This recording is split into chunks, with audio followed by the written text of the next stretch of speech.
একটা বিড়ালকে তুমি যতই ভালো খাবার দাও না কেন, সে ইঁদুর দেখলে লোভ সামলাতে পারবে না। ঠিক তেমনি তুমি কাউকে যতই ভালোবাসো না কেন, তোমার থেকে ভালো কাউকে পেলে সে তোমাকে ছেড়ে দেবে অনেক বাহানা দিয়ে। পৃথিবীটা এমনই, যখন তুমি কাউকে গুরুত্ব দিতে শুরু করবে, তখন সে তোমাকে অবহেলা করতে শুরু করবে। আর যখন তুমি গুরুত্ব দিবে না, তখন বলবে তুমি স্বার্থপর। জীবনে কখনো কাউকে পাওয়ার জন্য কাঁদবে না, কারণ যার জন্য তুমি কাঁদবে সে কখনোই তোমার হবে না। যে তোমার হবে সে কখনো তোমাকে কাঁদতে দেবে না। চাহিদার বেশি কারো খোঁজ খবর নিতে যাবেন না, তাহলে তার দাম বেড়ে যাবে, আর তখন তুমি নিজেই কষ্ট পাবে। এই জীবনে ভুল তবু মেনে নিতে হয়, আর হেরে যেতে হয় ভালোবেসে। সব কি আর কেঁদে পাওয়া যায়? কিছু কিছু ছেড়ে দিতে হয় হাসি মুখে। যেমন সব রাতে পূর্ণিমা হয় না, তেমনি সব স্বপ্ন কখনো পূর্ণ হয় না।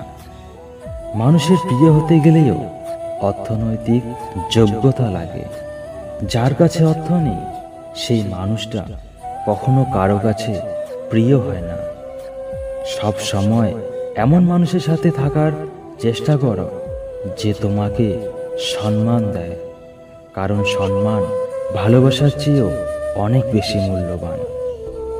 হৃদয়ের সবটুকু দিয়ে ভালোবাসার পরও যে আমার শূন্যতা অন্য কাউকে দিয়ে পূর্ণ করে, যে আমার অনুপস্থিতি একটু নিঃসঙ্গতা অন্য কাউকে দিয়ে পূরণ করে, যে আমার নিঃস্বার্থ ভালোবাসাকে উপেক্ষা করে, যার অন্যের প্রতি আকর্ষণ থাকে, সেই মানুষটা অন্তত আমার না হোক। দিন শেষে নিজেকে ভালো রাখতে গেলে নিজের কিছু পরিবর্তন প্রয়োজন। তার মধ্যে অন্যতম কম কথা বলা, অন্যের সাথে কম জড়ানো। নিজের মতো বাঁচতে শেখো, কেউ আসলে কারণ নয়।